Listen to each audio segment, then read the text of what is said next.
Hi hello welcome back to my channel. ಚೈತ್ರನ ಅಪ್ಪುಗೆಯಲ್ಲಿ ನಡುಗುತ್ತಾ ನಿಂತಿದ್ದ ಅರ್ಷಿಕಾಳನ್ನ ಕಂಡ ರಾವಣ್ ಅವಳನ್ನೇ ದಿಟ್ಟಿಸಿ ನೋಡುತ್ತಾ ನಿಂತಿದ್ದನು. ರಾವಣ್ ಅಲ್ಲಿರುವುದನ್ನ ಚೈತ್ರನ್ ಗಮನಿಸಿದ ಕಾರಣ ತನ್ನ ತೋಳಿನ ಆಸರೆಯಲ್ಲಿ ಅವಳಿಗೆ ರಕ್ಷಣೆ ನೀಡಿ ಸುರಕ್ಷಿತವಾಗಿ ಹೊರಗೆ ಕರ್ಕೊಂಡು ಬಂದನು. ಆಗ್ಲೇ ರಾವಣ್ ಅಲ್ಲಿ ನಿಂತಿರುವುದನ್ನ ಕಂಡ ಚೈತ್ರನ್ಗೆ ಆಘಾತದಿಂದ ಹಾಗೆಯೇ ಸ್ತಬ್ಧವಾಗಿ ನಿಂತು ಬಿಟ್ಟನು. ತನ್ನನ್ನು ತಬ್ಬಿಕೊಂಡು ನಡುಗುತ್ತಿರುವ ಹರ್ಷಿಕಾಳ ಪರಿಸ್ಥಿತಿಯನ್ನ ರಾವಣ್ಗೆ ಮನವರಿಕೆ ಮಾಡಿಕೊಡ್ಬೇಕೆಂದು ಯೋಚಿಸಿದವನು ತನ್ನ ದೃಷ್ಟಿಯನ್ನ ಅವಳ ಕಡೆಗೆ ತಿರುಗಿಸಿದ ಚೈತ್ರನ್, ಹರ್ಷಿಕಾ ಹರ್ಷಿಕಾ ಏನೂ ಇಲ್ಲಮ್ಮ, ನನ್ನ ನೋಡು ಎಂದು ಅವಳಿಗೆ ಪ್ರಜ್ಞೆ ಬರುವಂತೆ ಮಾಡಿ ತನ್ನಿಂದ ದೂರ ಸರಿಸಲು ಪ್ರಯತ್ನಿಸಿದನು. ಆದರೆ ಅವಳು ಭಯದಿಂದ ಅವನನ್ನ ಇನ್ನೂ ಬಿಗಿಯಾಗಿ ಅಪ್ಪಿಕೊಂಡಳು. ಅದನ್ನ ನೋಡಿ ಮುಜುಗರಕ್ಕೊಳಗಾದ ಚೈತ್ರನ್ ರಾವಣ್ ಕಡೆಗೆ ತಿರುಗಿ ತನ್ನ ಬಳಿ ಬರುವಂತೆ ಕಣ್ಣುಗಳಿಂದಲೇ ಸನ್ನೆ ಮಾಡಿದನು. ಆದರೆ ರಾವಣ್ ಮಾತ್ರ ಕದಲದ ದೃಷ್ಟಿಯಿಂದ ಅವರನ್ನೇ ನೋಡುತ್ತಾ ನಿಂತಿದ್ದನು. ಅವನ ನೋಟವನ್ನ ಕಂಡ ಚೈತ್ರನ್ ಎಲ್ಲಿ ಅವನು ತಮ್ಮನ್ನ ತಪ್ಪಾಗಿ ಭಾವಿಸ್ಬಿಡ್ತಾನೋ ಎಂದು ಎದುರಿ ಕಷ್ಟಪಟ್ಟು ತನ್ನಿಂದ ಹರ್ಷಿಕಾಳನ್ನ ದೂರ ಸರಿಸಿದನು. ಹರ್ಷಿಕಾ ಏನೂ ಇಲ್ಲಮ್ಮ, ನಾವು ಹೊರಗೆ ಬಂದ್ಬಿಟ್ಟಿದ್ದೇವೆ, ನೀನು ಮೊದಲು ಅಳುವುದನ್ನ ನಿಲ್ಲಿಸು ಎಂದು ಅವನು ಅಳುವುದನ್ನ ಸಮಾಧಾನಪಡಿಸಿದನು.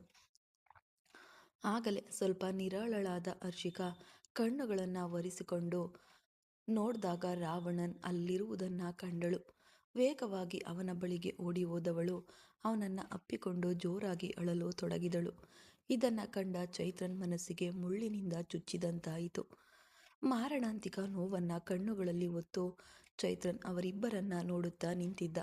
ರಾವಣ್ ಚೈತ್ರನ ಮುಖದ ಬದಲಾವಣೆಯನ್ನ ಗಮನಿಸದೆ ತನ್ನ ಎದೆಯಲ್ಲಿ ಆಶ್ರಯ ಪಡೆದ ತನ್ನವಳನ್ನ ಅಪ್ಕೊಂಡು, ಹರ್ಷಿ ನಿನ್ಗೇನು ಆಗಿಲ್ಲ, ನಾನು ಬಂದ್ಬಿಟ್ಟಿದ್ದೇನಲ್ಲವೇ, ಮೊದಲು ಅಳೋದನ್ನ ನಿಲ್ಲಿಸು, ಪ್ಲೀಸ್ ಅಳ್ಬೇಡಮ್ಮ ಎಂದು ಅವಳನ್ನ ಸಮಾಧಾನ ಪಡಿಸ್ತಿದ್ದನು. ಚೈತ್ರನ್ ಕಣ್ಣುಗಳಲ್ಲಿ ನೋವಿನಿಂದಲೇ ಇದನ್ನ ನೋಡುತ್ತಾ ವೇಗವಾಗಿ ಅಲ್ಲಿಂದ ಸರಿದು ರಾವಣ್ಣ ರೂಮ್ ಒಳಗೆ ಹೊರಟು ಹೋದನು. ಇದನ್ನ ಗಮನಿಸಿದ ರಾವಣ್ ಅವಳನ್ನ ತನ್ನಿಂದ ದೂರ ಸರಿಸಿ ಅವಳ ಕಣ್ಣುಗಳನ್ನ ಒರೆಸಿ, ನಿನ್ಗೇನು ಆಗಿಲ್ಲ, ನೀನು ಚೆನ್ನಾಗಿಯೇ ಇದ್ದೀಯ, ನೀನು ಹೀಗೆ ಆ ರೂಮ್ ಒಳಗೆ ಹೋದೆ, ನಾನು ನಿನ್ನನ್ನು ಆ ರೂಮ್ಗೆ ತಾನೇ ಬರಲು ಹೇಳಿದ್ದೆ ಎಂದು ಅವನು ಸ್ವಲ್ಪ ಕೋಪದಿಂದಾನೇ ಕೇಳ್ದ. ಅವಳು ಅಳುತ್ತಾ ಬಿಕ್ಕಳಿಸದೆ ಹೊರತು ಬಾಯಿಂದ ಒಂದು ಮಾತು ಕೂಡ ಹೊರಬರಲಿಲ್ಲ. ಅವಳ ಸ್ಥಿತಿಯನ್ನು ಅರಿತು ಅವಳು ಇನ್ನೂ ಆ ಭಯದಲ್ಲೇ ಇದ್ದಾಳೆ ಎಂಬುದನ್ನು ಅರ್ಥ ಮಾಡಿಕೊಂಡವನು ಅವಳ ಹೆಗಲ ಮೇಲೆ ಕೈ ಹಾಕಿ ಸಮಾಧಾನ ಪಡಿಸುತ್ತಾ ತನ್ನ ರೂಮ್ ಒಳಗೆ ಕರೆದುಕೊಂಡು ಹೋದನು. ಅಲ್ಲಿ ಚೈತ್ರನ್ ಸೋಫಾದ ಮೇಲೆ ತಲೆಯನ್ನ ಕೈಯಿಂದ ಇಟ್ಕೊಂಡು ಕುಳಿತಿದ್ದ. ಅವನ ಸ್ಥಿತಿಯನ್ನ ಕಂಡ ರಾವಣ್ ಹರ್ಷಿಕಾಳನ್ನ ಚೇರ್ ಮೇಲೆ ಕೂರಿಸಿ ಅವನ ಬಳಿ ಹೋಗಿ, ಏನಾಯಿತು ಮಿತ್ರ, ನಿನ್ಗೇನು ಆಗಿಲ್ಲ ತಾನೆ, ಎಲ್ಲಾದ್ರೂ ಬೆಂಕಿ ಗಾಯವಾಗಿದೆಯಾ, ಏನಾಯಿತು ಗೆಳೆಯ ಎಂದು ಆತಂಕದಿಂದಲೇ ಅವನ ದೇಹವನ್ನ ಪರೀಕ್ಷಿಸುತ್ತಿದ್ದನು.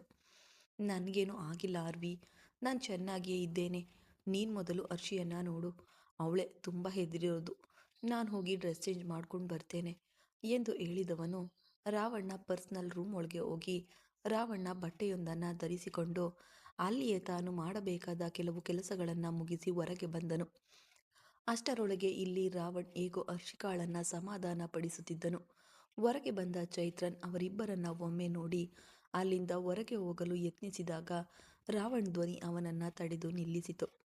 ಹೇಗ್ ಮಿತ್ರ, ದಿಢೀರ್ನೆ ಫೈರ್ ಆಕ್ಸಿಡೆಂಟ್ ಆಗಲು ಸಾಧ್ಯ, ನಮ್ಮ ಆಫೀಸ್ ಒಳಗೆ ಇದು ಹೇಗೆ ಸಾಧ್ಯ ಎಂದು ಹರ್ಷಿಕಾಳನ್ನ ಸಮಾಧಾನ ಪಡಿಸುತ್ತಲೇ ಕೇಳಿದ.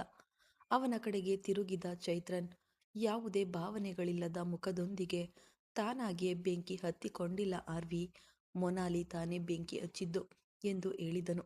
ಅವನು ಹೇಳಿದ್ದನ್ನ ಕೇಳಿ ಹರ್ಷಿಕಾ ಒಂದು ಕ್ಷಣ ಬೆಚ್ಚಿಬಿದ್ದಳು. ರಾವಣ್ ಅವನು ಹೇಳಿದ್ದನ್ನ ಕೇಳಿ ಉಬ್ಬು ಗಂಟೆಕ್ಕಿ ಅವನನ್ನ ನೋಡುತ್ತಾ, ಮೊನಾಲಿ ಬೆಂಕಿ ಹಚ್ಚಿದಳ, ಏನ್ ಹೇಳ್ತಾ ಇದ್ದೀಯಾ, ಏನೇ ಹೇಳುವುದಿದ್ದರೂ ಸ್ಪಷ್ಟವಾಗಿ ಹೇಳು ಎಂದು ಸ್ವಲ್ಪ ಕೋಪದಿಂದನೇ ಕೇಳ್ದ. ನಡೆದ ಪ್ರತಿಯೊಂದು ವಿಷಯವನ್ನ ಅವನಿಗೆ ತಿಳಿಸಲು ಪ್ರಾರಂಭಿಸಿದನು ಚೈತ್ರನ್. ನಾವು ಆಫೀಸ್ ಒಳಗೆ ಬರುವಾಗ ಹರ್ಷಿಕಾ ಫೈಲ್ಸ್ ಎಲ್ಲ ಇಟ್ಟಿರುವ ರೂಮ್ ಒಳಗೆ ಹೋಗುವುದನ್ನ ನಾನು ನೋಡಿದೆ. ಅವಳ ಹಿಂದೆ ಮೊನಾಲಿಯು ಹೋದ್ಲು, ಅದು ಕೈಯಲ್ಲಿ ಬೆಂಕಿ ಪಟ್ಟಿಯನ್ನ ಇಟ್ಕೊಂಡು ಹೋಗ್ತಿದ್ಲು. ನನಗೆ ಅದನ್ನ ನೋಡಿ ಅನುಮಾನ ಬಂದು ನಾನು ಅವಳ ಹಿಂದೆ ಹೋಗುವಷ್ಟರಲ್ಲಿ ಹರ್ಷಿಕಾ ಇದ್ದ ರೂಮನ್ನ ಲಾಕ್ ಮಾಡಿ ಅವಳು ಕಿಟಕಿಯ ಬಳಿ ಬೆಂಕಿ ಹಚ್ಬಿಟ್ಟು ಓಡಿ ಹೋದ್ಲು. ನಾನು ವೇಗವಾಗಿ ಅಲ್ಲಿಗೆ ಹೋಗುವಷ್ಟರಲ್ಲಿ ರೂಮ್ ಪೂರ್ತಿ ಬೆಂಕಿ ಹರಡಿತ್ತು. ಹೇಗೋ ಬಾಗ್ಲನ್ನ ಹೊಡೆದು ಒಳಗೋಗಿ ಹರ್ಷಿಕಾಳನ್ನ ಕಾಪಾಡಿದೆ ಈ ಮೊನಾಲಿ ಯಾಕೆ ಹೀಗೆಲ್ಲ ಮಾಡ್ತಿದ್ದಾಳೆ ಎಂದು ನನಗೆ ತಿಳಿಯುತ್ತಿಲ್ಲ. ಇಷ್ಟೊಂದು ಕೆಟ್ಟವಳಾಗಿ ಅವಳು ಇರುತ್ತಾಳೆ ಎಂದು ನಾನು ಕೂಡ ಯೋಚಿಸಿಯೂ ಇರಲಿಲ್ಲ ಆರ್ವಿ. ಅವಳಿಗೆ ಯಾಕೆ ಹರ್ಷಿಕಾ ಮೇಲಿಷ್ಟೊಂದು ದ್ವೇಷ ಎಂದು ಚೈತ್ರನ್ ಕೇಳ್ದ.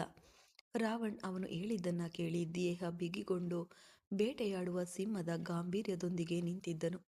ಹರ್ಷಿಕಾ ಅವನ ಸ್ಥಿತಿಯನ್ನ ಕಂಡು ಹೆದರಿ, ಪ್ಲೀಸ್ ನೀವು ಕೋಪಗೊಳ್ಬೇಡಿ, ಅವಳು ಏನೋ ತಿಳಿಯದೆ ಮಾಡಿಬಿಟ್ಟಿದ್ದಾಳೆ, ಅವಳನ್ನ ಏನು ಮಾಡಬೇಡಿ, ಅವಳು ಪಾಪ ಎಂದು ಆ ಸ್ಥಿತಿಯಲ್ಲೂ ಮೊನಾಲಿಗಾಗಿ ಬೇಡಿಕೊಂಡಳು. ಅವಳನ್ನ ಕಣ್ಣುಗಳು ಕೆಂಪಾಗಿಸಿ ದಿಟ್ಟಿಸಿ ನೋಡಿದವನು, ನಿನ್ಗೇನು ಹುಚ್ಚ ಎಂದು ಹೇಳಿದ್ರೆ ಅದು ಒಂದು ಹುಚ್ಚಿಗೆ ಅವಮಾನ. ಹುಚ್ಚಿಗಿಂತಲೂ ತುಂಬ ಕೆಟ್ಟವಳು ನೀನು.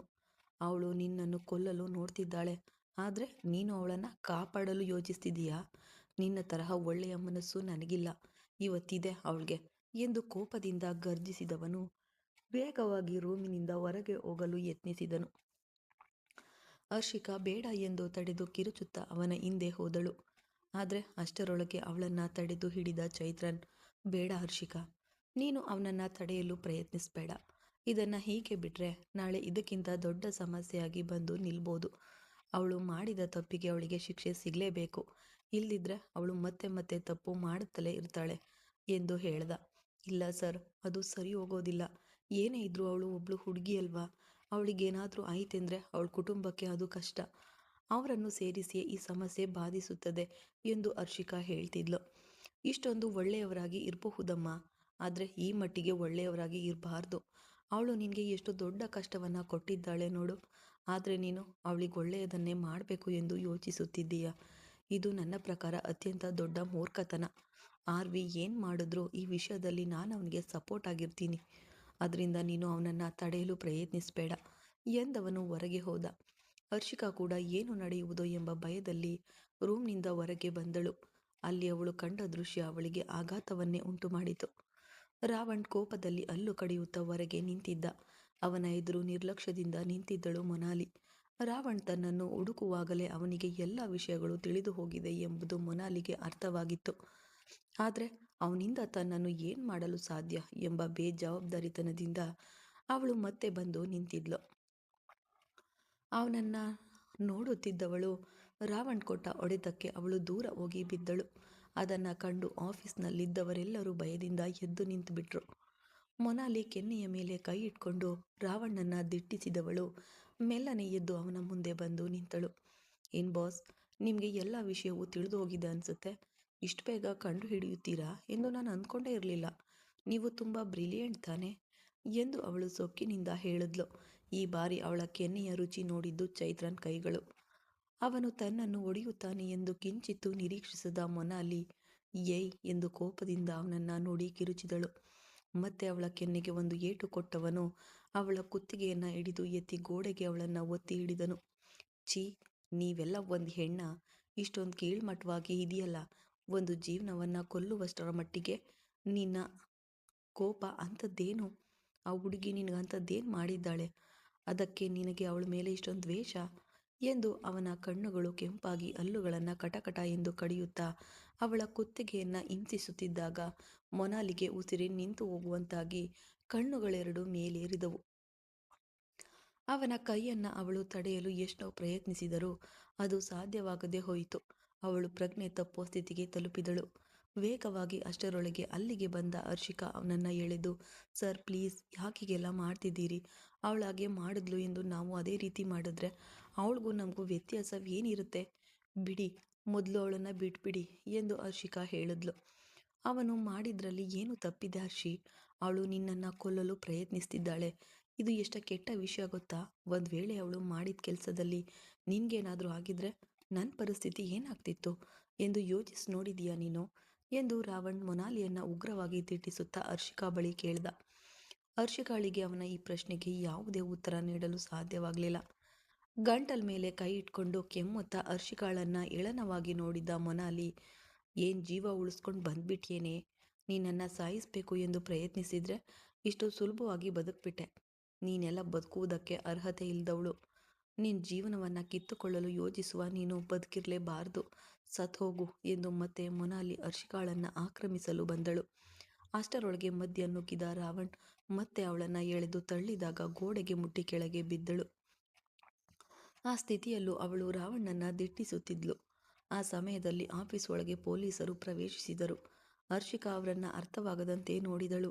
ರಾವಣ್ ಚೈತ್ರನನ್ನ ತಿರುಗಿ ಪ್ರಶ್ನಾರ್ಥಕವಾಗಿ ನೋಡ್ದ. ನಾನೇ ಬರಲು ಹೇಳಿದೆ ಆರ್ವಿ. ಇವಳು ಮಾಡಿದ ತಪ್ಪಿಗೆ ಇವಳಿಗೆ ಶಿಕ್ಷೆ ಸಿಗಲೇಬೇಕು, ಅದು ಇವಾಗ್ಲೇ ಎಂದು ಒತ್ತಿ ಹೇಳಿದನು. ಪೊಲೀಸರ ಕಡೆಗೆ ತಿರುಗಿ, ಸರ್, ಅದೋ ನಿಂತಿದೆಯಲ್ಲ ಆ ಹುಡುಗಿ, ಅವಳು ನಮ್ಮ ಆಫೀಸ್ ಸ್ಟಾಫ್ ಒಬ್ರನ್ನ ಕೊಲೆ ಮಾಡಲು ಪ್ರಯತ್ನಿಸಿದ್ದಾಳೆ. ಇವಳನ್ನ ಅರೆಸ್ಟ್ ಮಾಡಿ ಎಂದು ಚೈತ್ರನ್ ಹೇಳಿದನು. ಮೊನಾಲಿಯೋ ಕಣ್ಬಿಟ್ಟು ಅವರನ್ನ ನೋಡುತ್ತಾ, ತಾನೇ ಕೊಲೆ ಮಾಡಲು ಪ್ರಯತ್ನಿಸಿದೆ ಎನ್ನುವುದಕ್ಕೆ ನಿನ್ನತ್ರ ಏನೋ ಸಾಕ್ಷಿ ಇದೆ? ಸರ್, ಇವಳು ಸುಳ್ಳು ಹೇಳ್ತಿದ್ದಾಳೆ, ನಂಬಬೇಡಿ ಎಂದು ಚೈತ್ರನ್ ಬಳಿ ಕೋಪದಿಂದ ಆರಂಭಿಸಿ ಪೊಲೀಸರ ಬಳಿ ಕೊನೆಯಲ್ಲಿ ಮಾತನ್ನ ಮುಗಿಸಿದಳು. ಚೈತ್ರನ್ ಅವಳನ್ನ ತುಟಿಗಳನ್ನ ನಕಲಿ ನಗುವಿನ ನೋಟವೊಂದಿಗೆ ಬೀರಿದವನು ತನ್ನ ಫೋನ್ನಲ್ಲಿದ್ದ ಸಿಸಿಟಿವಿ ಫುಟೇಜ್ ಕ್ಲಿಪ್ ಅನ್ನ ತೆಗೆದು ಪೊಲೀಸರಿಗೆ ತೋರಿಸಿದನು. ಅದರಲ್ಲಿ ಅಲ್ಲಿದ್ದ ಸಿಸಿಟಿವಿ ಕ್ಯಾಮೆರಾದ ಮೂಲಕ ಮೊನಾಲಿ ಆ ರೂಮ್ನಲ್ಲಿ ಬೆಂಕಿ ಹಚ್ಚುತ್ತಿರುವುದು ಸ್ಪಷ್ಟವಾಗಿ ಕಾಣಿಸುತ್ತಿತ್ತು. ಮೊನಾಲಿ ಎಂಜಲು ನುಂಗುತ್ತಾ ಅದನ್ನ ನೋಡಿ ಮುಂದೆ ಏನು ಮಾಡುವುದೆಂದು ತಿಳಿಯದೆ ಕಣ್ಣು ಬಿಟ್ಟು ನಿಂತಿದ್ದಳು. ನೀನೇ ಈ ತಪ್ಪು ಮಾಡಿದ್ದೀಯಾ ಎನ್ನುವುದಕ್ಕೆ ಈ ಒಂದು ಸಾಕ್ಷಿಯೇ ಸಾಕು. ಕಾನ್ಸ್ಟೇಬಲ್, ಮೊದಲು ಆ ಹುಡುಗಿಯನ್ನ ಅರೆಸ್ಟ್ ಮಾಡಿ ಎಂದು ತನ್ನ ಬಳಿ ಇದ್ದ ಮಹಿಳಾ ಪೊಲೀಸರಿಗೆ ಉನ್ನತ ಪೊಲೀಸ್ ಅಧಿಕಾರಿ ಹೇಳಿದ. ವೇಗವಾಗಿ ಅವಳ ಬಳಿ ಹೋದವರು ಅವಳು ಕಿರುಚಾಡುತ್ತಿದ್ದರೂ ಅವಳನ್ನ ಹಿಡಿದು ಎಳೆದುಕೊಂಡು ಅಲ್ಲಿಂದ ಹೊರಡಲು ಯತ್ನಿಸಿದರು. ಹೋಗುವ ಮುನ್ನ ಹರ್ಷಿಕಾಳನ್ನ ದ್ವೇಷದಿಂದ ನೋಡುತ್ತಲೇ ಅಲ್ಲಿಂದ ಹೊರನಡೆದಳು ಮೊನಾಲಿ. ಬಟ್ಟೆ ಬದಲಿಸಲು ರೂಮ್ ಒಳಗೆ ಪ್ರವೇಶಿಸಿದಾಗಲೇ ಸಿಸಿಟಿವಿ ಆಪರೇಟರ್ ಬಳಿ ನಿರ್ದಿಷ್ಟವಾದ ಆ ಸಿಸಿಟಿವಿ ಫುಟೇಜ್ ಅನ್ನ ಮಾತ್ರ ಪಡೆದುಕೊಂಡು ತನ್ನ ಮೊಬೈಲ್ನಲ್ಲಿ ಇಟ್ಕೊಂಡು ಚೈತ್ರನ್ ಪೊಲೀಸರಿಗೂ ಆ ಸಮಯದಲ್ಲೇ ಮಾಹಿತಿ ನೀಡಿಬಿಟ್ಟು ಹೊರಗೆ ಬಂದಿದ್ದನು. ಮುಂದುವರೆಯುವುದು ಮುಂದಿನ ಭಾಗದಲ್ಲಿ. ಕತೆ ಇಷ್ಟ ಆದರೆ ಲೈಕ್ ಮಾಡಿ, ಕಮೆಂಟ್ ಮಾಡಿ, ಹಾಗೆ ಸಪೋರ್ಟ್ ಕೂಡ ಮಾಡ್ತಾ ಇರಿ, ಹಾಗೆ ಸಬ್ಸ್ಕ್ರೈಬ್ ಕೂಡ ಆಗಿ. Thank you.